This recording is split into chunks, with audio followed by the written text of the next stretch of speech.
Thomas J. Stanley once said, "Whatever your income, always live below your means." This famous philosopher understood the power of repetition, and I cannot help but agree with him, given how powerful repetition can be today as well. Today, I'm going to give you 10 practical ways to live within your means. If you start these habits well and keep doing them, you will get all the benefits they have to offer. Number 1. Pick a no-spend day.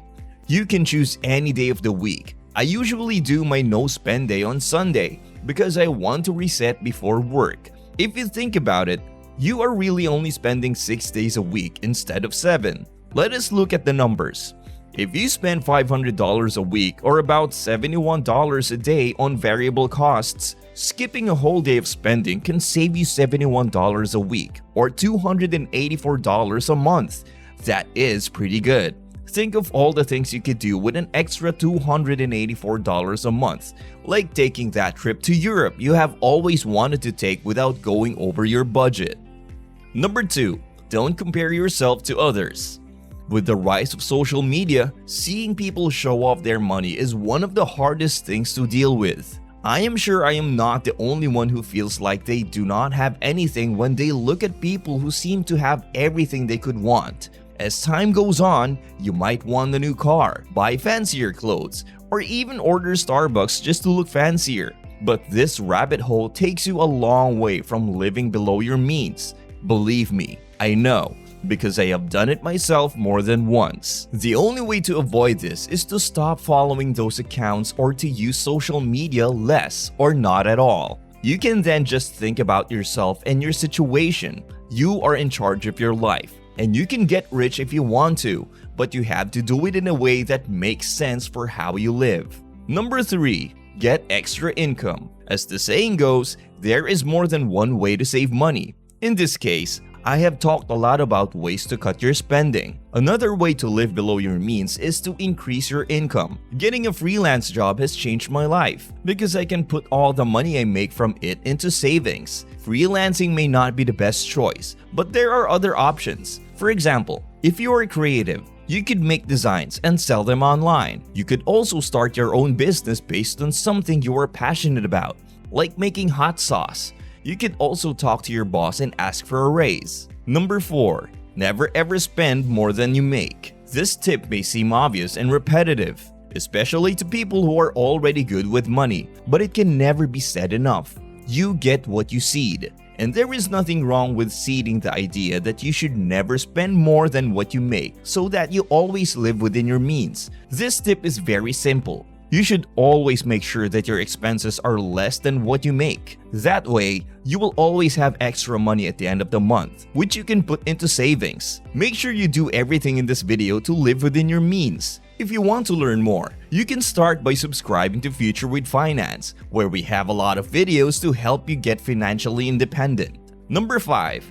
Only grocery shop once a week. Someone I knew used to go to the grocery store every day. I could not help but wonder why they would do that, since they had to pay for gas every visit, spend time to travel, and probably more money on buying food you probably don't need. The person said that their life was too busy and they did not have the energy to plan ahead. This was really eye-opening because instead of thinking what they were doing was stupid and forgetting about it, I decided to ask what can be done to help someone get organized so they only have to shop once a week. Things are pretty convenient right now, so a good way to start organizing your shopping list is to always have a piece of paper with you. Another choice is to shop online and use the cart as your list of items to buy. If you are too busy to go to the store, you might pay less for grocery delivery because you only buy what you need. As a bonus tip, you can batch your earnings. I like to do this because it saves me from having to do something every day and saves me money on gas as well. Number 6. Track your spending. You cannot make the most of your money if you do not keep track of your spendings. It may seem hard to track your spending because we spend so much, but it is really not hard if you find a system that works for you. For example, I like to track my spending at the end of every day because I forget things easily.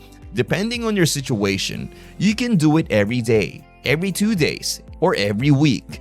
Number 7. Make a financial goal that motivates you. It is one thing to have a financial goal, but it is another to pick something you really want to achieve. For example, one of my personal goals is to put a $10,000 lump sum payment on my house by the end of the year. This goal excites me and is something I actually want to work towards, so I will put more effort into making it happen than a goal I do not want to reach. It is likely that you have some kind of goal you want to reach, like going on a trip, buying a car, paying off your home, or just buying something expensive. Whatever makes your heart race and makes you happy is something you should set a financial goal for. Remember, you practice frugal tips to save money on what you don't need, so you can buy what you want and need and live below your means. Number 8. Organize your finances. Getting my finances in order helped me live within my means and save money. Think about it. How often do you feel like your boss or manager does not really know what they are doing because everything seems chaotic and out of place? Well, the same thing happens with money. If you do not know how much money you make, how much you spend, or where every dollar goes, you are not managing your money well and cannot make things work. The best way to make sure finances are set up the way they should be is to use a budget.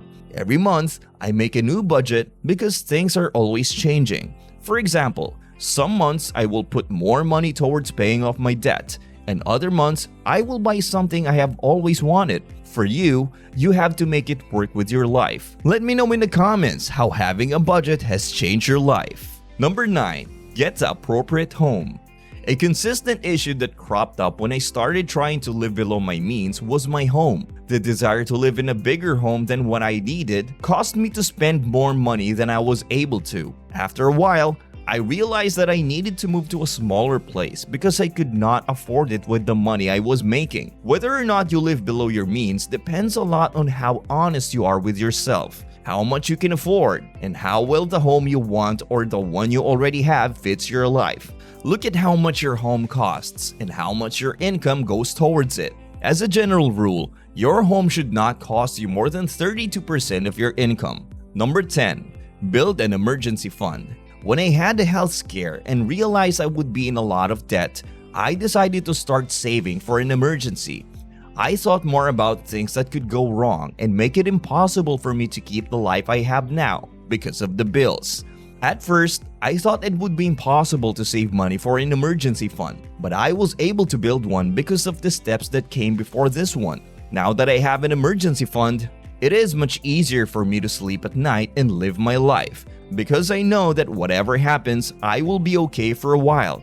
It is best to have 3 to 6 months worth of income in your emergency fund, so you can basically live without a stable income. I like to have money at least for 6 months because I feel safer with a bigger safety net. But it depends on what you want. If you think an emergency fund is a good idea, let us know by liking the video.